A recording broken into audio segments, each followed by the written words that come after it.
तर जे महाराष्ट्राच्या मनामध्ये आहे तेच होईल असं विधान उद्धव ठाकरे यांनी केलं आणि याबाबत लातूरकरांच्या मनामध्ये नेमकं काय आहे याबाबत जाणून घेतलंय आमच्या प्रतिनिधींनी।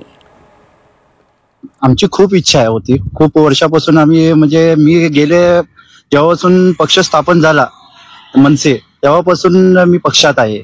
तर आता असं वाटतं की खरंच खूप गरज आहे की उद्धव साहेब राजसाहेब एकत्र येण्याची। हे महाराष्ट्र नवनिर्माण सेना स्थापन झाल्यापासून ऐकतात, तर त्याचं काय कधी त्याच्या पुढं त्यांचा काय विचार त्यांच्यावर झाला नाही आजपर्यंत। हे जनता अपेक्षित आहे की दोघं भाऊ एकत्र यावे व मराठी माणसाचा विजय व्हावा। राजसाहेब आणि उद्धव साहेब ही एकत्र येण्याची गरज आहे। अख्खा महाराष्ट्र त्यांची वाट पाहत आहे। ही दोन भाऊ एक हो, हे दोन भाऊ जर एक झाले अख्खं महाराष्ट्र हे पिंजून काढतील।